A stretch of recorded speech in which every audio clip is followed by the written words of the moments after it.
આપણી થીમનું નામ શું છે? મારો દેશ. મારો દેશ. તો આપણા દેશનું નામ શું છે? આપણા દેશનું નામ ભારત. હવે આપણા ભારતનો નકશો છે આ. નકશો. પછી આપણા રાષ્ટ્રધ્વજ છે. રાષ્ટ્રધ્વજ છે ને? હા. એમાં કેટલા રંગ છે? ત્રણ. કયો કયો રંગ છે? કેસરી, સફેદ અને લીલો. હવે લીલો રંગ છે ને ઈ આપણે લીલીછમ ધરતીનું સૂચન આપે છે કે લીલીછમ ધરતી નીચે છે. લીલો રંગ છે ને ઈ રાષ્ટ્રધ્વજમાં નીચે છે એટલે લીલીછમ ધરતી. પછી વચ્ચે સફેદ રંગ છે તો સફેદ રંગ આપણે શાંતિનું સૂચન આપે. પછી કેસરી રંગ, તો કેસરી રંગ છે ને ઈ આપણે શહીદીનો રંગ છે કે જે આપણા દેશ માટે શહીદ થઈ ગયા ને એનો રંગ છે. પછી વચ્ચે કયું ચક્ર છે? અશોક ચક્ર. અશોક ચક્રમાં કેટલા આરા છે? 24 આરા. આપણે શું કહેવા માંગે? 24 કલાક કામ કરો.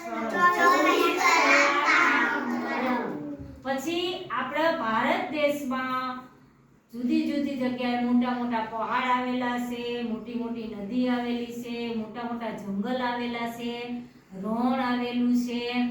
આવું બધુંય આપણા દેશમાં આવેલું છે. આવેલું છે ને? પછી મોટી મોટી સિટી આવેલી છે. એમાં પાછા આપણા દેશમાં જુદા જુદા રાજ્યો આવેલા છે. જુદા જુદા રાજ્યના જુદા જુદા પહેરવેશ છે, જુદા જુદા એના બોલી છે. આપણું ગુજરાત રાજ્ય છે ને તો ગુજરાત રાજ્યમાં આપણે કઈ ભાષા બોલીએ? ગુજરાતી. ગુજરાતી બોલીએ ને. આપણો પહેરવેશ છે આપણે ગુજરાતનો જે છે એ આપણે પહેરીએ ને. પછી બીજા રાજ્યમાં આપણે જઈએ તો ત્યાં બોલી બીજી હોય, એનો પહેરવેશ બીજો હોય, એના તહેવાર બીજા હોય, એની રહેણી કહેણી બીજી હોય. એટલે એક આપણો દેશ છે ભારત, પણ ભારત દેશમાં જુદી જુદી બોલી, જુદા જુદા માણસો અને જુદો જુદો પહેરવેશ છે. તો આપણો દેશ છે ઈ ભારત દેશ છે. ભારત દેશ આપણો મહાન દેશ છે. કેવો છે? મહાન દેશ. આપણા રાષ્ટ્રધ્વજને આપણે કઈ રીતના સલામી દઈ શકીએ? જમણા હાથથી દેવાની. ક્યાં હાથથી? જમણા હાથથી. પછી આપણું રાષ્ટ્રગીત કયું છે? જન ગણ.